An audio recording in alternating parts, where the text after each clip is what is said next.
The ocean is quiet in the early hours before sunrise.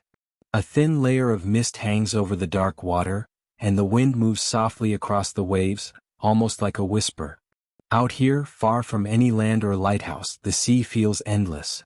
Feels alive. And on this night, in the middle of a world at war, a single ship cuts slowly through the cold Atlantic, carrying a crew that has no idea their next choice will change history. The captain stands alone on the bridge, his coat pulled tight against the cold air. He listens not just with his ears, but with a kind of instinct he has grown over years at sea. The quiet hum of the engines. The distant crash of waves. The small creaks of metal expanding in the cold. He studies all these things the way an artist studies color.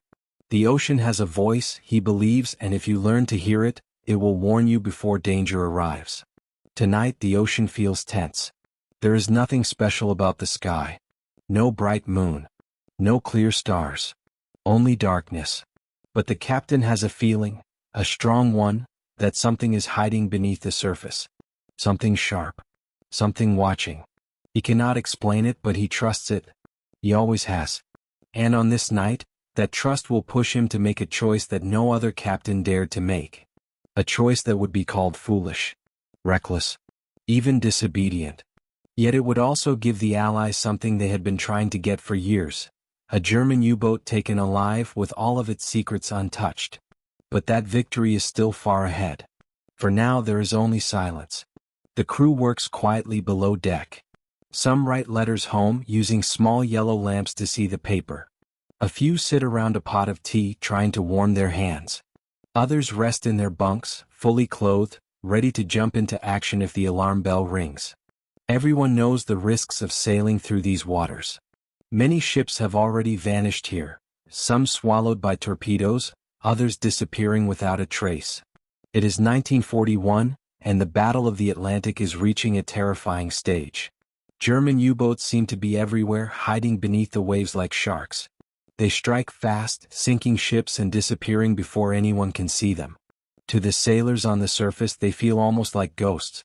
But tonight, one ghost will be caught. Far below, in the control room, the ship's sonar operator listens carefully to the pulses echoing back through his headphones. The rhythmic pings bounce through the water, painting a picture the human eye cannot see. The operator frowns. Something feels unusual. The echoes are slightly distorted, like they are brushing against a hidden shape. Something long. Something metallic. He turns to the officer beside him and whispers, "Sir, there's something out there." The officer hesitates. The distortion could be a school of fish. Or a whale. Or a trick of the thermal layers in the water.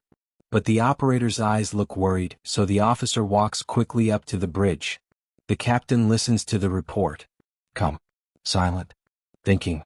Then he gives an order that surprises even the officer. Slow the ship. Hold course.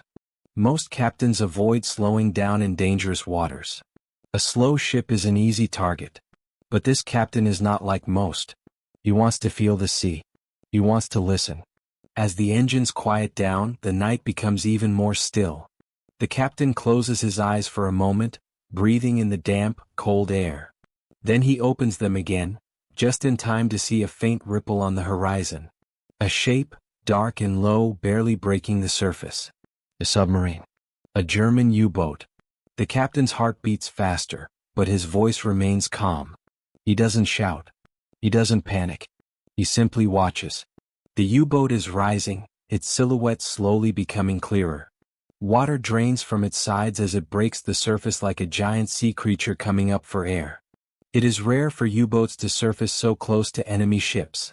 Something must be wrong. Or maybe the Germans believe no one is watching. The crew sees it too. Men rush across the deck. Some grab binoculars. Others take defensive positions. There is fear but also a strange sense of awe.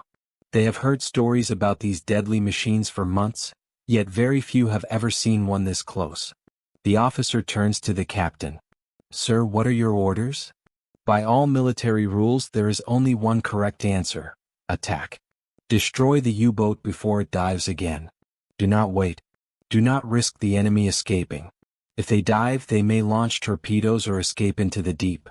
But the captain does not give the expected command. His eyes stay locked on the enemy submarine.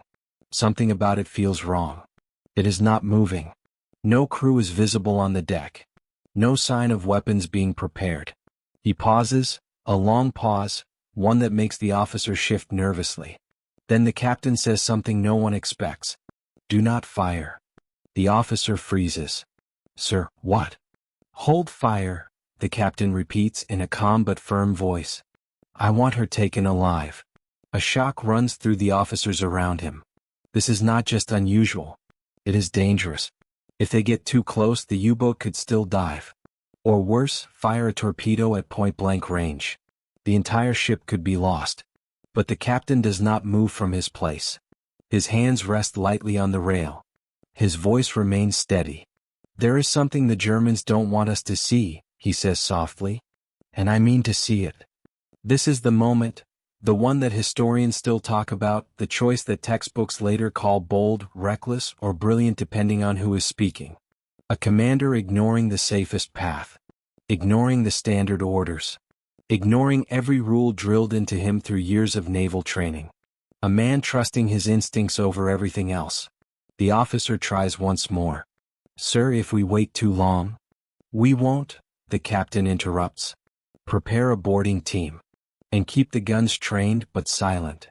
The risk is immense, but something inside the captain feels certain. The U-boat is damaged. Possibly abandoned. Possibly carrying something far more valuable than torpedoes. Something the Germans hoped no one would ever touch. As the ship slowly approaches the silent submarine, the tension builds. The water laps gently against the metal hull of the U-boat. The air smells of cold salt, mixed with a faint oily scent drifting off the submarine. It looks wounded. The paint is scraped in places. There are dents along the side, perhaps from depth charges earlier. Still, it could be a trap. The boarding team gathers ropes, flashlights, and weapons. Their faces show fear but also determination. They know this could be a moment that shapes the war. The captain watches them prepare, and for a moment, a flicker of doubt enters his mind. He wonders if history will remember him as brave, or foolish.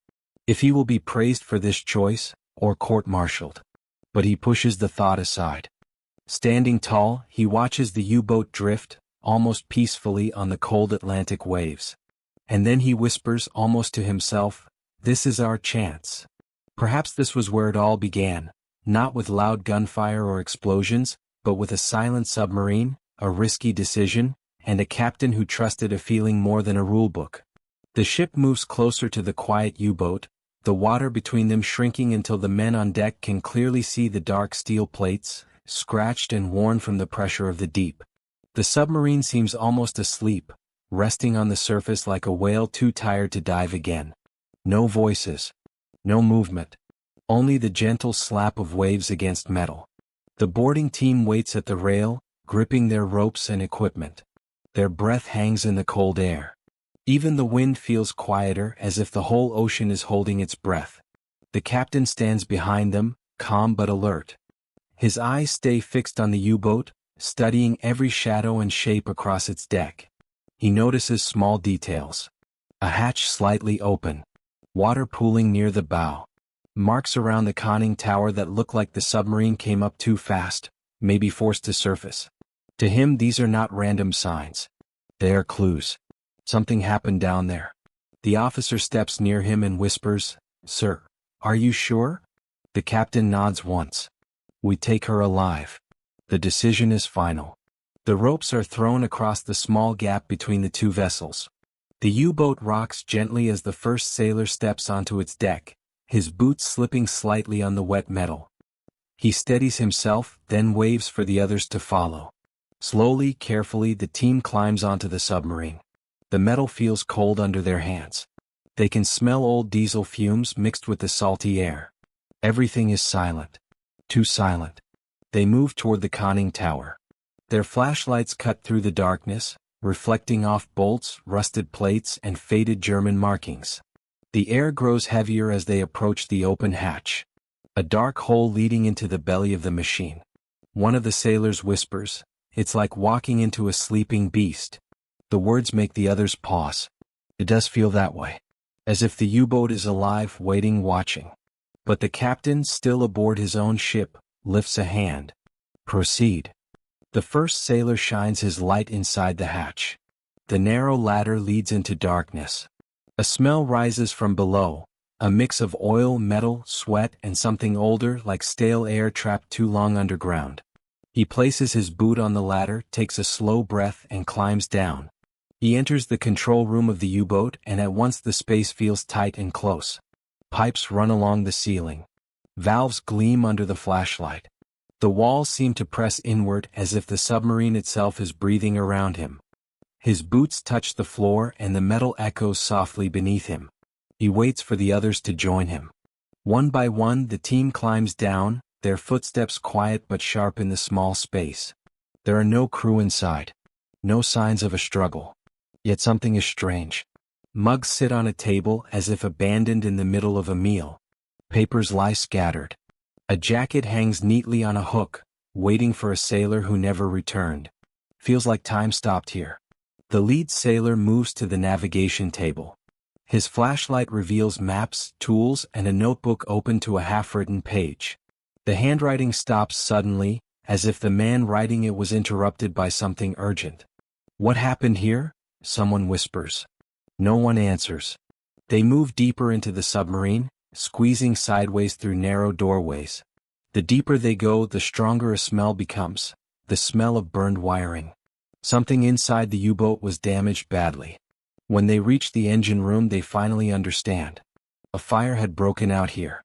Not a large one, but enough to force the crew to surface. The walls are blackened in patches. Some pipes are warped from heat. Whatever happened below must have terrified the German sailors. Maybe they abandoned ship, one sailor suggests softly, but another shakes his head. If they abandoned it, why leave everything behind? Even their documents? The question sinks into the air. Back on the deck, the captain waits, watching the boarding lanterns move inside the submarine through the small windows. He notices the way his men pause before entering certain compartments. He sees their silhouettes hesitating at doorways. He can feel their fear but also their determination. He knows what they are searching for. German systems. Torpedo controls. Secret radio codes. Maybe even Enigma materials, the machine that has been confusing Allied intelligence for months. If this U-boat still carries those secrets, then this moment is worth any risk. The captain tells the officer beside him, "Prepare a tow line. We will bring her to port." The officer blinks, surprised again. "Sir, we cannot tow a U-boat that far without protection. What if more German submarines are nearby? What if this one is trapped?" The captain turns to him slowly. "Then we must move quickly." He speaks firmly, but his eyes hold something else. A quiet fire, a belief that this moment is bigger than them, bigger than the ship, bigger even than the battle they are fighting. Down below, the boarding team enters the radio room. This is the heart of the submarine's communication. Wires hang from the ceiling. Machines sit still and silent, their lights dead. But on a small desk, the sailors find something that makes them all freeze. A codebook. The book is damp at the edges but intact. Inside, rows of letters and numbers create patterns that only trained operators could understand. The sailors know enough to realize what they're holding. This is a treasure. A breathless whisper fills the small room. "We need to get this to the captain." Just as they turn, another sailor calls out from the next compartment. "You need to see this." They move into the area near the torpedo tubes. The flashlight reveals ropes lying on the floor, coiled but not yet used. A single life jacket rests neatly on top of a storage box. And on the floor, footprints. German footprints. Fresh. The sailors freeze. Their hands tighten around their weapons. The idea hits them all at once. The U-boat might not be abandoned. For a moment, no one moves. The submarine feels even smaller now, the walls closing in, the pipes echoing every breath. The sailors look at each other with wide eyes. "Do we continue?" one asks quietly. But there is no question. They must. They move slowly, carefully, checking every corner. But the submarine remains silent. No voices. No footsteps. Only the hum of their flashlights and their own breathing. In the back of the storage room they find a journal. Its pages are filled with German writing. The most recent entry describes a depth charge attack, one that damaged the engines and filled the U-boat with smoke. The captain ordered an emergency surface. Some men were injured. And then the entry ends just like the notebook in the navigation room. Another sudden stop. Back on deck, the captain senses the tension rising below. He can feel something shifting, as if the U-boat is revealing its secrets one by one. But there is something else, a thin line of worry stretching across his thoughts. What forced the German sailors to leave so suddenly? And where did they go? The officer approaches again. "Sir, should we prepare to search the water nearby? They could be in lifeboats." The captain looks out across the dark waves. The surface is smooth and empty. No lifeboats. No drifting bodies. No signs of movement at all. "They are gone," he says quietly. But not long gone. A strange silence hangs over the two vessels. The air feels heavier now, as if carrying questions that no one can answer. Below deck, the boarding team continues searching, moving toward the front of the submarine. They check every bunk, every locker, every corner. One sailor opens a compartment and finds a photograph pinned inside. A young man standing with his family. The ink has smudged from the moisture, but the faces are still clear. Even enemies had homes. Even enemies had people waiting for them. The sailor closes the locker gently. When the team returns to the control room, they gather what they have found. The codebook, the journal, maps marked with U-boat patrol routes, and a set of mechanical diagrams that look like upgrades to the submarine's torpedo systems. One sailor whispers, "This could change everything." The leader nods. "Let's take it up." The men climb out of the hatch, carrying the priceless documents carefully, as if they might dissolve in the cold air. When they reach the deck, the captain is waiting. They place everything before him. He looks at the codebook, the journal, the maps. He turns each item slowly in his hands. Then he breathes out, long and quiet. "This is why she surfaced," he says. "This is why they tried to escape. They knew if this fell into our hands, the war would change." The officer beside him finally understands. His voice drops to a whisper. "Sir, this is intelligence beyond anything we've seen." The captain nods. "And now it is ours." He closes the codebook gently and looks out across the dark, endless ocean. The wind brushes past him, carrying the scent of salt and cold iron. "We tow the submarine," he commands. "No matter the risk." The officer swallows hard but obeys. Crew members rush to attach tow lines to the U-boat, securing it tightly. Engines roar back to life. The ship begins to move, pulling the wounded submarine along like a shadow trailing behind. As they turn toward home, the captain stands on the bridge, watching the U-boat drift behind them. He knows that this moment will not pass quietly. Something powerful has been unlocked. Secrets the Germans never meant to share are now being carried across the ocean. And though the captain cannot yet see the full future, he understands one thing clearly. Sometimes history changes not with loud battles or great victories, but with a single choice made in silence. A quiet rebellion. A risk no one else would take. A decision that might save thousands of lives. The ocean stretches out before them. Dark. White. Waiting. And the captain, still standing tall, whispers into the wind, "This is only the beginning." The long journey back toward friendly waters begins slowly. The ship pulls the captured U-boat behind it, the tow line stretched tight across the waves. The sun rises in pale colors, soft orange and blue, touching the submarine's steel surface with thin light. What once looked threatening in the dark now looks strangely tired, almost human. A machine built for war, showing its bruises in daylight. The crew watches it from the deck. Some stand in silence, thinking about what they saw inside. The burnt wires, the abandoned meals, the sudden stops in the journals. Others whisper quietly among themselves, wondering where the German sailors went, or if they escaped alive in the night. One thing is clear. The U-boat feels less like an enemy now and more like a mystery. The captain stays near the bridge, keeping his eyes on the horizon. He knows the danger is not over. German submarines often travel in groups like wolves hunting in packs. If the enemy learns that one of their own has been captured, they may come after it. They might try to sink it before the Allies can take it apart and learn its secrets. But for now the sea is calm. Only the ship, the U-boat, and the quiet wind move across the water. Inside the captain's mind, memories begin to stir. Years of naval service, years of strict rules and orders. Times when he followed every command without question, even when he didn't fully understand the reason. Times when he asked himself whether duty meant obedience or judgment. He thinks back to earlier in the war when he lost a ship under his command. A U-boat torpedo had torn through the hull in the middle of the night. The explosion shook him awake. He remembered the screams, the fire, the cold water rushing in. He remembered pulling survivors from the sea, only to watch other men disappear beneath the waves. Since that night, something inside him had changed. He learned to trust not just his training but his instincts, the quiet voice within him that understood danger before he could fully explain it. And on the night he spotted the silent U-boat rising from the dark water, that instinct had spoken again. Now, with the U-boat safely behind him, he wonders if the decision will bring praise or punishment. There are people in powerful positions who do not like disobedience, even if it saves lives. But the captain cannot think about that yet. The mission is not finished. Below deck, sailors gather around a small table where the captured materials have been placed. The codebook lies open, its pages filled with complex patterns of letters and numbers.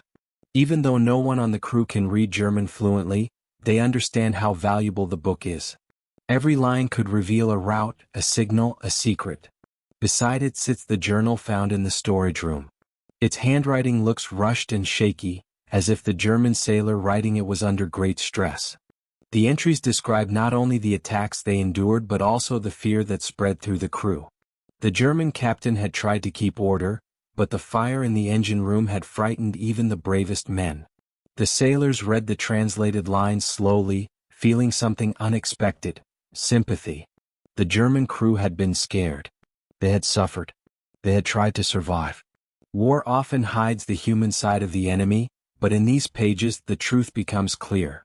Men on both sides felt the same fear, the same hopes, the same longing for home. A silence settles over the room. One sailor finally closes the journal and says softly, "They were just like us." The others nod. They look toward the ceiling, imagining the U-boat above them, drifting behind the ship like a memory. Meanwhile, outside on the open ocean, the sky is changing again. Clouds gather on the horizon. The wind grows stronger. The waves begin to rise. A storm is coming. The captain notices the shift in the sky. He knows they must prepare. Storms in the Atlantic can be violent, strong enough to snap tow lines or push ships off their course. He calls the officers together and gives quick instructions. Secure everything on deck. Double the lines. No risks. Below, the sailors move quickly, tying ropes, locking equipment, covering open areas. The U-boat behind them lurches slightly as the waves grow taller. The tow line strains and groans under the pressure. The storm hits with sudden force. Wind howls across the deck. Rain slashes sideways, cold and sharp. The sea rises into tall, crashing waves that throw water over the ship. Men shout to each other, but their voices are almost lost in the roar of nature. The ship leans, then rights itself, then leans again. The U-boat jerks violently in the water. Each wave lifts it high, then slams it down. The tow line stretches dangerously. The captain grips the rail, water soaking his coat. He watches the tow line with intense focus. If it snaps, the U-boat will drift away into the storm, possibly sinking or disappearing forever. Everything they fought for, everything they risked, could be gone in minutes. He turns to his first officer. "Get more men on the stern. Keep that line stable." The officer nods, rushing away. The storm grows stronger. Lightning flashes in the distance, lighting up the sea in sudden white bursts. For a moment, the U-boat is fully visible through the rain, a dark shape fighting for survival against forces larger than any enemy. And in the middle of this chaos, the captain feels something familiar. The same tightness in his chest he felt years ago when he lost his ship. The same fear of losing men, losing hope, losing everything to the ocean's strength. But he pushes it down. "We hold her," he whispers to himself. "We must." Hours pass. The storm finally begins to weaken. The wind slows. The waves settle. The rain softens into a cold drizzle. Slowly the world grows quiet again. When the first light of dawn breaks through the clouds, the captain looks toward the stern with relief. The U-boat is still there. Bruised. Drenched. But still there. The crew cheers softly, exhausted but proud. They survived the storm. And they kept their prize. Later that day, when the sea is calm again, the captain walks down to the lower deck where the sailors are resting. He speaks quietly with them, thanking them for their work. They smile, surprised. Captains rarely give personal thanks, but this man is not like most captains. He knows that leadership is not only about commands, it is also about trust, respect, and courage shared equally. As he returns to the bridge, he sees a young sailor staring out at the U-boat with a troubled expression. "What is it, son?" the captain asks. The sailor hesitates. "Sir, what will happen when we reach port? To you, I mean. They might say you broke orders." The captain looks at the submarine trailing behind them. The sun glimmers on its steel surface. "Sometimes," he says gently, "the right choice is not the safe one." The sailor nods, but the worry remains in his eyes. The captain places a hand on his shoulder. "History will judge. But for now we finish what we started." Days pass as the ship continues its journey. Each morning brings new tension, the possibility of enemy aircraft, enemy submarines, or unexpected dangers. But each night brings relief as they survive another day. One evening, as the sun sets behind them, painting the sky in gold and red, the captain stands alone on the deck. He thinks again about the German sailors who once lived inside the submarine behind him. He wonders if they made it into lifeboats, if they drifted somewhere in the storm, if they were rescued or lost at sea. He knows he may never learn the answer. But he also knows that their fate, though tragic, has given the Allies a chance to understand the German war machine in a way they never could before. And that understanding may save many lives. The stars begin to appear in the sky. The air grows cold. The captain takes a long, slow breath. The ocean once again is quiet. But far across the sea, in a hidden German command room, radio signals crackle. Officers argue. Reports come in about a missing U-boat. Confusion spreads. Anger follows. And fear grows because if the submarine has been captured with its documents, it means something far worse. Their secrets are no longer safe. Their codes are no longer untouchable. Their enemy knows more than they should. War, like the ocean, can change with a single wave. And somewhere in the deep, the German Navy realizes that the tide may be turning. Back on the ship, the captain closes his eyes for a moment. He can feel it too, the shift, the change, the quiet power of a decision that cannot be undone. He opens them again and whispers into the cold night air. "We carry more than steel. We carry the future." The days continue on, slow but steady, as the ship pulls the captured U-boat toward friendly shores. The ocean changes from deep steel blue to a lighter shade, touched by the warmth of the rising sun each morning. But inside the ship, the atmosphere grows heavier. The closer they get to home, the more real the consequences become. The captain knows he will soon have to explain his decision, not to his men, but to people who have never stood on a stormy deck, never watched a submarine rise out of the dark, never felt the silent fear of the sea. But before judgment comes, there is still time to reflect. Time to understand not only the secrets inside the U-boat but also the men who once lived inside it. In a quiet corner below deck, a group of sailors gather around the German journal again. They have begun to understand more of the writing, with the help of a language handbook and a few men who know basic German words. Each page opens a window into another life, a life spent in cold metal corridors, deep under the waves. One entry describes the submarine's departure from its home port.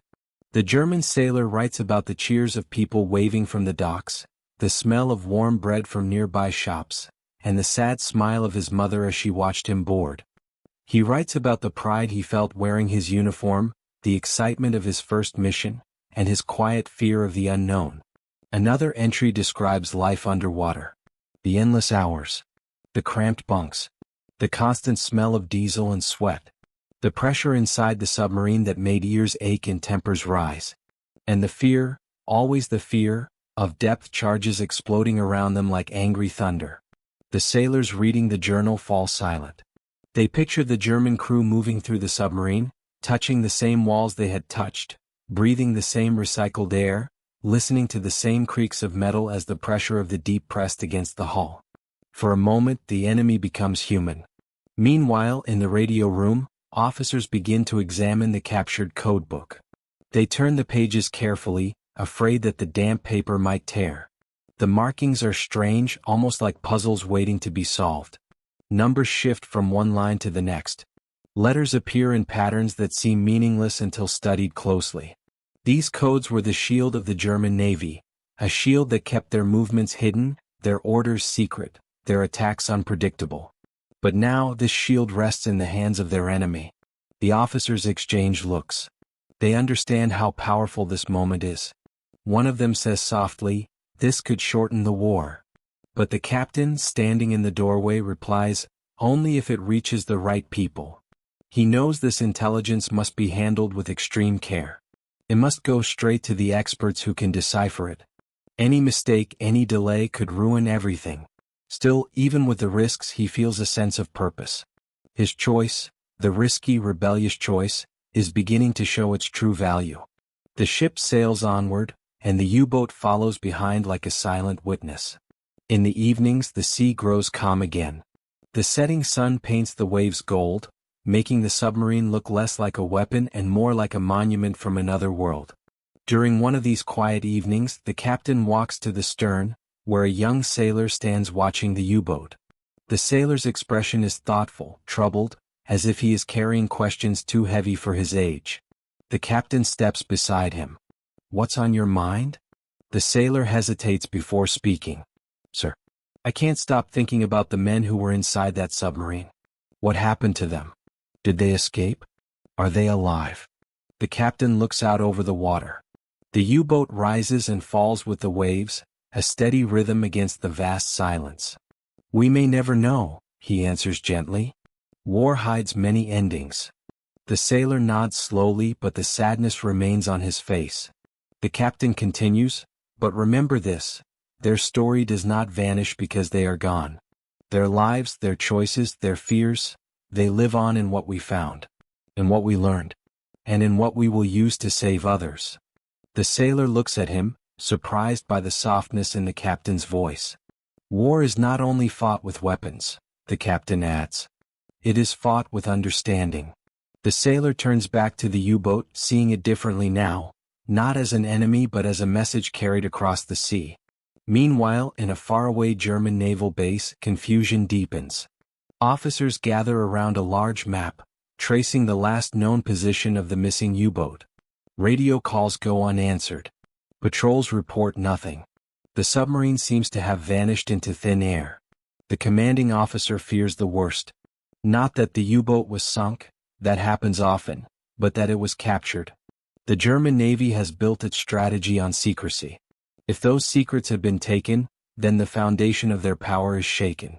He orders strict silence among his staff. No one must know. Not yet.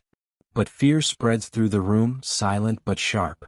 The officers know that information once lost cannot be reclaimed. At the same time, Allied intelligence receives the first message from the captain. He is returning with an intact U-boat. At first, the officers on the receiving end cannot believe it. They ask for confirmation. Then they ask again. When the final message arrives, their disbelief turns into excitement. High-level officials are informed. Plans are made immediately for the submarine's arrival. What the captain has done is something many thought impossible. Back on board the ship, the captain does not know any of this yet. He only knows the journey is almost over. The coastline will appear soon. Land. Safety. Judgment. The sky grows lighter with each passing hour. The smell of salt grows softer. The waves become smoother. Then, in the distance, faint but unmistakable, the shapes of coastal cliffs rise from the horizon. The ship's crew gathers on deck. Some smile. Some sigh with relief. They have been at sea too long, with too much tension in their hearts. But all of them share one feeling: pride. They brought back something no one else ever had. As they move closer to the harbor, Small ships appear around them. Some carry officers.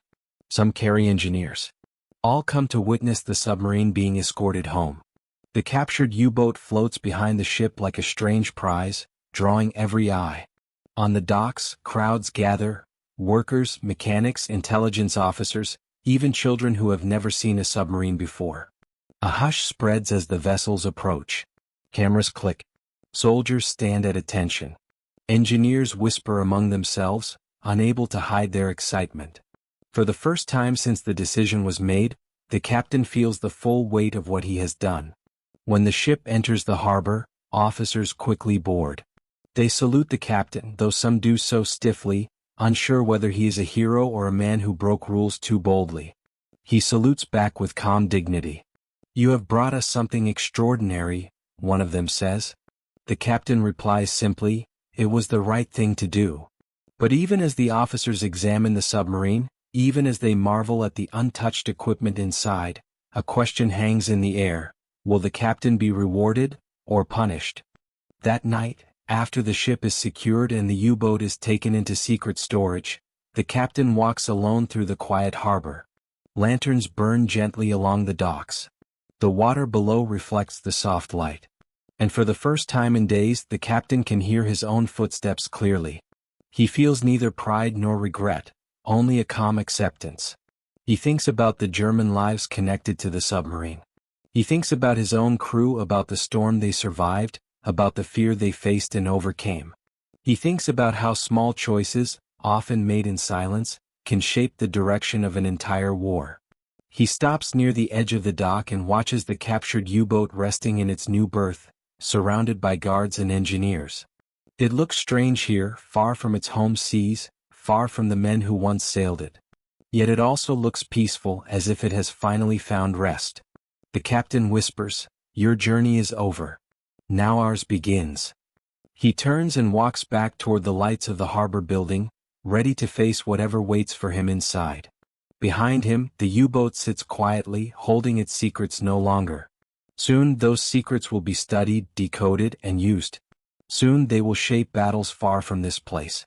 And soon history will understand that courage is not only found in battle, but also in the moments when a single man chooses to follow his own vision, even when the world tells him not to. The ocean outside the harbor moves gently in the night. The war continues. But something has changed. Because of one quiet rebellion. Because of one risky decision.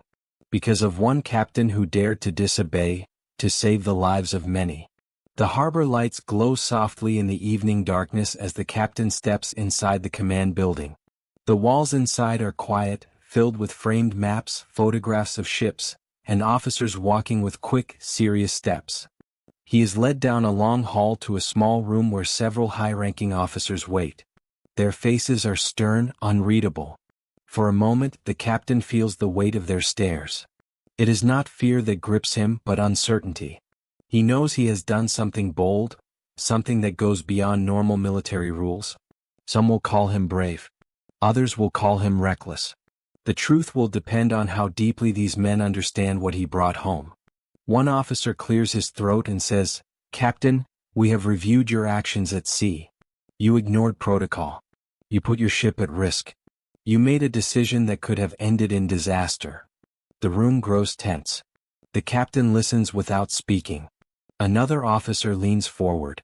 "And yet, what you captured is beyond anything we expected. The intelligence you brought may change the entire war." He opens a folder on the table. Inside are reports written by analysts who studied the U-boat's codebook, radio logs, and mechanical systems. There are diagrams copied by engineers.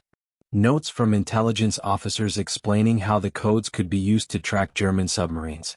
The officer looks up again. His voice softens. "Captain, your decision was dangerous. It was against orders. But it was also brilliant." A quiet breath leaves the captain's chest. He nods once, respectful and calm. He does not smile. He does not celebrate. He only waits.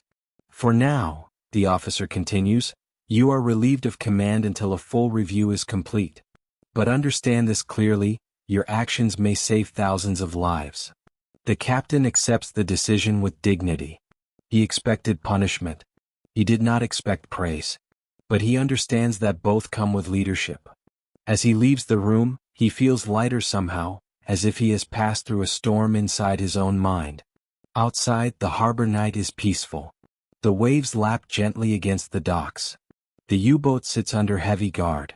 Its once dead engines will soon be studied by some of the brightest minds in the Allied world. The codebook will be taken to hidden rooms, where skilled codebreakers will work day and night to unlock the patterns inside. And those patterns will become maps of enemy routes, predictions of attacks, warnings that save entire convoys from destruction. The captain knows this. Even without being told, he understands what the submarine means. But there is still another story to tell, the story of the German crew. Far away in a German naval office, a young officer enters the room holding a thin envelope. Inside is a report from a scouting vessel.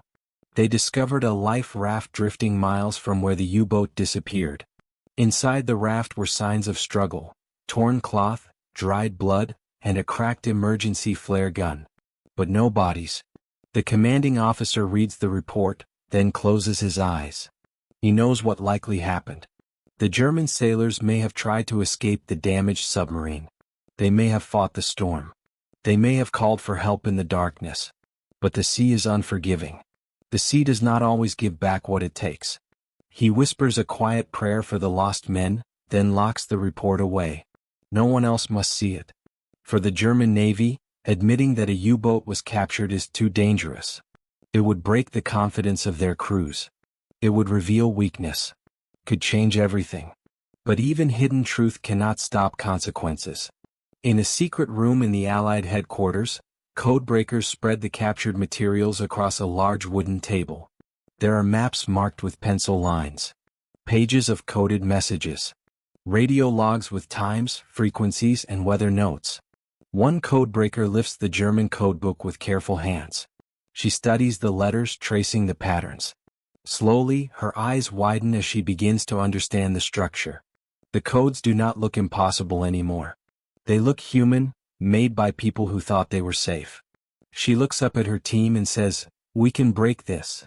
And then the real work begins. Hours turn into days. Days turn into nights. The team barely sleeps. They fill the room with chalkboards covered in symbols, arrows, and circles. They test theories. They decode fragments. They build machines that mimic the German systems. And little by little, the patterns begin to open. The ocean, once a battlefield full of invisible dangers, becomes clearer. The Allies learn where U-boats hide, when they move, how they attack. Convoys once doomed to surprise attacks now move safely through the night. The tide turns, not with explosions but with understanding. Back in his small rented room near the harbor, the captain sits at a plain wooden desk. He writes in a notebook, replaying the events in his mind. Not for glory. Not for defense. Simply to remember. To understand the moment that changed his life. He writes about the first sight of the submarine rising from the dark water. The strange silence inside it. The journal left open. The storm that nearly tore it away. The fear in the eyes of his men. The trust they gave him even when his command went against every rule. He writes about the heavy feeling he carried, the knowledge that one wrong choice would cost lives. But also the belief that one right choice might save them. As he writes, he hears footsteps outside. A knock on the door. He opens it to find one of the young sailors from his ship, holding a folded piece of paper. "Sir," the sailor says, "this came from headquarters. They asked me to bring it to you." The captain takes the paper, opens it slowly and reads. The message is brief. "Your intelligence materials have led to significant breakthroughs. Your decision is acknowledged. Further instructions will follow." He folds the paper again and places it on the desk. His heart feels warm, not from pride, but from relief. The risk he took was not wasted. The fear he carried was not pointless. He looks out the window at the night sky. Stars shine bright, reflected in the calm harbor water. The air smells faintly of salt and cold metal, the two scents that shaped his entire life at sea. And in that moment he realizes something important. History does not always reward silence. Sometimes it rewards the voice inside a person, the quiet instinct that says, "This is the moment." Trust yourself. He whispers into the night, I would make the same choice again. Meanwhile, the U-boat is taken apart carefully by engineers and historians. They walk through its narrow halls with notebooks and cameras, studying every bolt, every pipe, every strange device. They remove panels, open sealed compartments, trace wiring. They marvel at the German craftsmanship, the clever design, the dangerous beauty of the machine. This submarine was built to hunt, built to survive. But in its failure, it has given the Allies the power to protect thousands of sailors who once feared its shadow. At last, after days of work, a lead engineer closes his notebook and says, "We have what we need. She has told us everything." The submarine, now silent and empty, rests in a dry dock, a giant skeleton of steel. A reminder of how technology, courage, and fate can meet in unexpected ways. Months later, the captain stands once again on a deck. Not in command this time, but as a visitor. He watches a convoy of ships preparing to sail out. They move with confidence, guided by intelligence learned from the captured U-boat. Their paths have been chosen carefully, avoiding known U-boat positions. Their escorts carry new strategies, new knowledge, new hope. A high-ranking officer steps beside him. "You helped make this possible," the officer says. The captain shakes his head. "The crew did. The codebreakers did. The engineers did. I only listened to my instincts." "And sometimes that is exactly what changes history," the officer replies. The convoy moves out to sea, leaving white trails across the blue surface. The captain watches them until they disappear from sight. He feels no need for medals. No need for speeches. His reward is the quiet knowledge that lives will be saved because he dared to choose a different path. He breathes in the sea air one more time. The wind brushes against his face. The sound of waves echoes softly in his ears. The ocean no longer feels heavy with secrets. It feels open. What? Honest. For the first time since the night of the risky decision, the captain feels at peace. The sea moves gently under a soft morning sky as the captain leaves the harbor behind him. He walks along a quiet path near the cliffs, listening to the distant cry of seabirds and the steady beat of the waves against the rocks. The war continues far across the ocean, but for the moment the world feels peaceful. Calm. Almost innocent. He stops at the edge of the cliff and looks out at the horizon. The wind brushes his hair. The salty air fills his lungs. It is a simple moment but a powerful one. A reminder of why sailors fight, why leaders take risks, and why every decision at sea carries the weight of many lives. Below, the water spreads like a shining mirror, reflecting the wide sky. Somewhere out there, German U-boats still move quietly beneath the waves, hunting and hiding. But they are not ghosts anymore. They are not invisible. Their secrets, once locked behind steel doors, have been opened. Others may claim the victory. Others may speak the loudest. But the captain knows the truth. Change often begins in silence. He closes his eyes and remembers the night when the U-boat first rose from the dark ocean. The stillness of the water. The cold air. The feeling in his chest that told him something was different. Something was waiting to be discovered. Something that demanded courage over fear, intuition over rules. And now, standing on the cliff, he is no longer unsure of that moment. He understands it clearly. Sometimes history turns not through force, but through a single brave decision. He thinks of the German sailors who once lived and worked inside the submarine. Men with families, hopes, and fears. Men who stared into the same endless ocean, wondered about the same dangers, and dreamed of going home. Their journey ended in uncertainty. Their final hours lost to the waves. But their story, their machine, their documents, all became part of something larger. A strange kind of peace rises in the captain's mind, not joy, not pride, but acceptance. War is not a story of one side winning and the other losing. It is a story of choices, of mistakes, of courage, and of the quiet moral lines that separate destruction from understanding. He thinks of his crew. Men who trusted him even when the sea raged around them. Men who climbed into the dark belly of a foreign submarine, knowing danger waited in every corner. Men who stood together through fear, exhaustion, and storm. Their bravery was not loud but steady. Their strength was not shown in shouting, but in listening, learning, and moving forward as one. He feels grateful for them. As he walks back down the cliff path, the sunlight warms his shoulders. The world feels different now. Lighter. He knows he will return to duty soon. The war still needs him. The sea still needs him.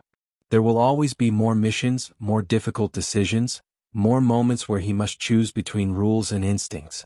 But today at least he rests in the knowledge that he made the right choice once, when it mattered most. Far away, in secret rooms protected by heavy doors, the captured codebook sits on a polished table. Its pages are worn, but its meaning is alive. Men and women gather around it, using its patterns to break German communications. Every message they decode becomes a shield for the Allied ships moving through dangerous waters. A radio operator marks a new location on a map. A convoy is warned. A submarine is avoided. A ship reaches port safely. Lives are saved quietly, without fanfare, without applause, because of that one captured U-boat. Every time a convoy survives the journey, the ripples of the captain's decision spread outward again, touching people he will never meet. Mothers, fathers, children. Entire towns that depend on supplies carried across the ocean. And still, most will never know his name. But that is the nature of true courage. It does not demand recognition. It does not demand reward. It only asks that a person listens to what they know deep inside, the difference between fear and wisdom. One evening, as the captain walks past a quiet harbor cafe, he hears two fishermen talking about the war. They speak of dangers, of losses, of hope that things may soon turn in the Allies' favor. One of the men mentions the rumor of a captured German submarine. They say it might change everything, the fisherman whispers. The captain keeps walking. He does not stop. He does not interrupt. He lets the man speak. But inside, a small smile appears. Not of pride, but of understanding. The world is beginning to feel the effects of what happened that night on the open ocean. Later, as the captain returns to his room, he sits by the window and writes one final line in his notebook. Courage is not always loud. Sometimes it is a quiet choice in the dark. He closes the book and sets it aside. Night falls gently over the harbor. The lights reflect on the water. The wind carries the soft creak of ships resting at their moorings. The world feels almost peaceful again, even in the middle of a war. The captain leans back in his chair and watches the stars through the thin window pane. Somewhere out there, the sea continues its endless rhythm. Waves rising, waves falling, washing away old stories and creating space for new ones. He whispers one more time, not to the sea but to himself, I did what I had to do. And in that quiet moment he knows that the rebellion, the risky decision, the refusal to fire, the choice to trust his instincts, was not just an act of war. It was an act of humanity. The next morning the captain rises early. The sky is soft and pale. He walks to the harbor and watches another convoy prepare to leave. The ships are filled with supplies and hope, protected by intelligence that came from the very submarine he captured. Officers shake hands. Sailors climb aboard. Engines start with deep, steady rumbling. A young girl waves from the edge of the dock, sending her father off to sea. The captain watches the moment and his heart feels full. This is why he made the choice he did. This is why he took the risk. For people like her. For families. For the future. As the convoy sails out, the sun rises higher, casting golden light across the water. The sea sparkles like glass. The captain closes his eyes, feeling the warmth on his face. Somewhere in the world, battles continue. Submarines dive and surface. Ships fight through storms. Leaders make choices that will shape the years to come. But the captain knows that one moment, one night, changed the direction of the ocean war. The story of the captured U-boat will be told quietly at first, behind closed doors in secret meetings. Years later, historians will share the tale with the world. But even then, people will not fully understand the weight of that night, the darkness, the silence, the fear, the instinct.